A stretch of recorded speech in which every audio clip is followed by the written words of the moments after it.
pero digamos, también el fenómeno Trump encarna el fenómeno contra Trump. Ningún candidato republicano en la historia de Estados Unidos ha sacado 70 millones de votos. Hay una América en el centro del país que ha sufrido mucho las consecuencias de la globalización y que ve en este millonario, en este multimillonario de Nueva York, su gran reivindicador. En directo con Coronel. Bienvenido al Reporte Coronel y a este vínculo con Colombia. Es un gusto atender sus preguntas y sus comentarios. No, muchísimas gracias también por poder dejarnos abiertos a todos los lectores y todos los que seguimos el reporte.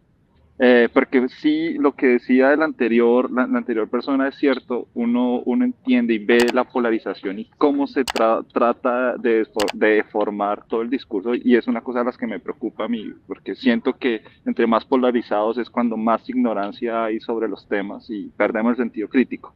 Y mi pregunta orientada hacia ese punto es, esto es como se está viendo en ambos dos casos, se ve que lo tratan de transformar que les genere algún interés político a ellos, porque siempre están tratando de poner su caso como un caso de persecución.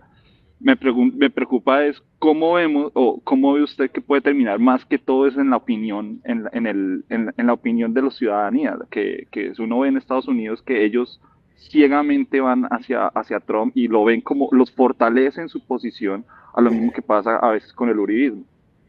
Sí, señor, es una reacción en lo político muy similar, pero digamos, también el fenómeno Trump encarna el fenómeno contra Trump. Ningún candidato republicano en la historia de Estados Unidos ha sacado 70 millones de votos. Ninguno de los presidentes republicanos que ha sido elegido, incluyendo el propio Trump, ha sacado 70 millones de votos, que fue los que sacó él en la última elección que perdió.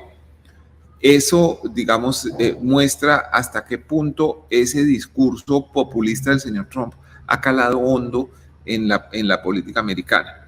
Es importante que uno tiende a reducir a Estados Unidos a las ciudades de las costas, que son las que más se conocen, a Nueva York, a Los Ángeles, a Miami, si se quiere, pero hay una América en el centro del país que ha sufrido mucho las consecuencias de la globalización y que ve en este millonario, en este multimillonario de Nueva York, su gran reivindicador, el reivindicador de los trabajadores de la industria automotriz y de la industria del acero que se quedaron sin trabajo por cuenta de eso, y quieren comprar una historia que aparentemente es cierta, que no lo es en realidad, pero que es fácil de entender, que es que en este país se llevaron los trabajos para China, las inversiones para la banca internacional y los pocos trabajos internos que quedaban vinieron a tomárselo los mexicanos, que es como nos dicen a todos los hispanos que vivimos en este país. Eso pues no es cierto, no corresponde a la realidad, pero es un discurso sobre el que está montado Trump y sobre el que ha crecido mucho su popularidad. Una encuesta divulgada hoy está mostrando que Trump es el segundo entre las preferencias republicanas después del gobernador de la Florida, Ron DeSantis, que por cierto no es sustancialmente distinto en los postulados de ultraderecha que sostiene Trump. Eso va a ocasionar una reacción del otro lado y vamos a ver cómo dirime Estados Unidos su elección. La elección de Estados Unidos es muy particular. Cuando nos acerquemos a esas fechas, vamos a hacer unas notas explicativas contando cómo funcionan los colegios electorales, cómo no es una elección directa, sino es una elección que se hace estado por estado con una representación que no es equivalente a la proporción poblacional, sino que hay delegados electorales para que representen a cada uno de los estados. Les pido perdón de antemano por los ruidos que haya, porque es que estoy en un lugar donde transita más gente. Entonces eso le quería responder. Entonces vamos ahora con don Daniel Herrera. Don Daniel Rendón, perdón. días, Daniel, ¿cómo estás? Bien, don Daniel, ¿dónde está? No, yo sí estoy en Colombia. ¿En Les qué dañé ahí parte? en Medellín. Sí, les dañé ahí En Medellín. Qué bueno. señor.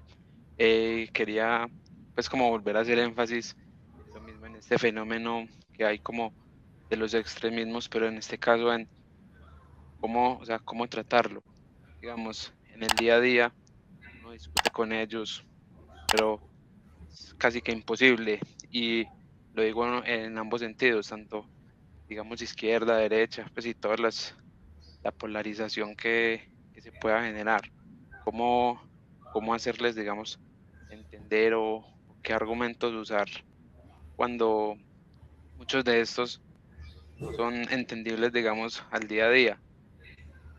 No Ya. sé si fui Yo claro. creo que lo más importante es no permitir que los gustos, la particularidad, las inclinaciones ideológicas de cada uno se opongan a la percepción de los hechos. Si lo que estamos viendo a través de esta ventana es un parqueadero, yo no puedo decir que es un río. Y entonces no hay que dejar que esa propaganda, esa percepción autoafirmativa de unos grupos esté por encima de lo que podemos percibir en la realidad.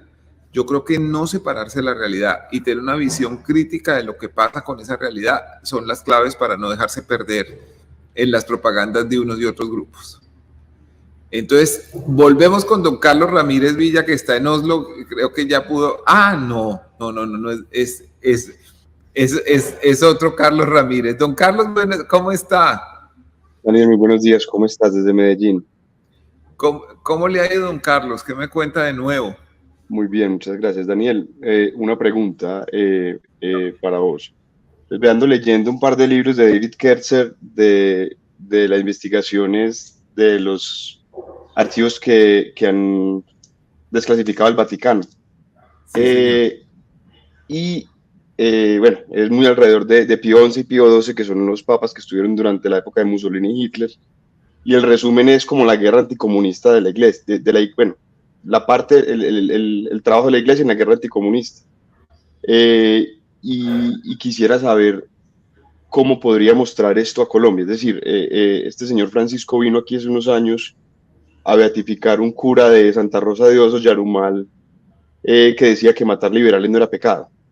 Entonces quisiera entender qué parte de la historia podemos empezar a traer del papel de la iglesia, no solo en el lado de la resolución de conflictos, que sí lo ha tenido, pero que de pronto ha tenido en la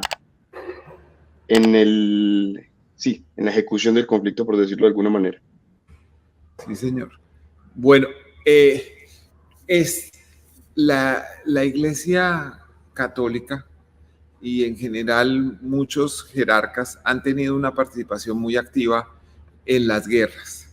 Lo que usted menciona de Pío XII está todavía muy por aclararse. Hay archivos del Vaticano que deben abrirse para entender perfectamente qué fue lo que pasó y cuál fue el papel de la Iglesia frente a Hitler, que fue uno con Pío XII y otro totalmente distinto con Juan XXIII.